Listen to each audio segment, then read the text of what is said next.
جماعت کے کام کو بڑھانے کے لیے عملی طور پر ایسی مخصوص کون سی سرگرمی ہو سکتی ہے جس سے ارکان و کارکنان میں تحریک پیدا کیا جا سکے؟ دیکھیں، تحریک تو صرف آپ کا نظریہ اور آپ کا ایمانی جو حصہ ہے وہی کر سکتا ہے.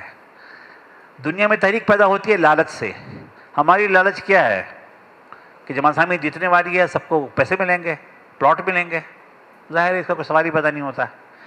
نہ آپ نے جیتنا ہے فی الحال، اور جیت بھی جائیں گے تو پلاٹ مجھے کون سا دیں گے آپ؟ تو یہ تو محرک نہیں ہو سکتا. تو کون سا جذبہ ہے؟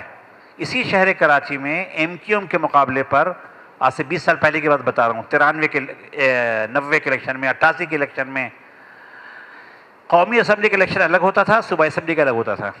تو قومی اسمبلی کے دن ضمانت ضبط ہوتی تھی، اور صوبائی اسمبلی کے دن جماعت اسلامی کے لوگ ٹینٹ لگا کے بیٹھے ہوتے تھے. وہاں پر لوگ مذاق اڑاتے تھے کہ یار پاگل ہو تم لوگ، کیسے جنونی ہو، کیوں آ گئے ہو آج؟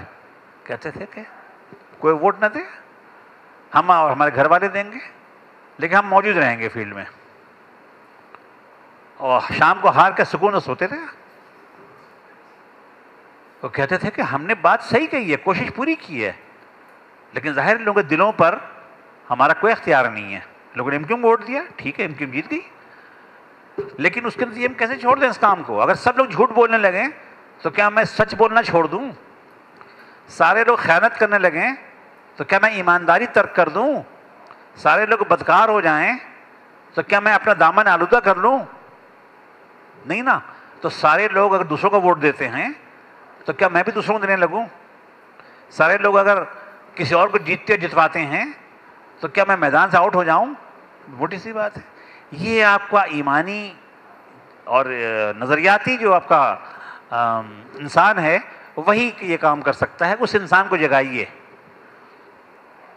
مجھے جماعت اسلامی کی انتخابی ناکامیاں وہ دکھ تو دیتی ہیں جو فطری طور پر ہر انسان کو ہوتا ہے اور ہونا چاہیے، لیکن مجھے فرسٹریٹ نہیں کرتی، مجھے مایوس نہیں کرتی.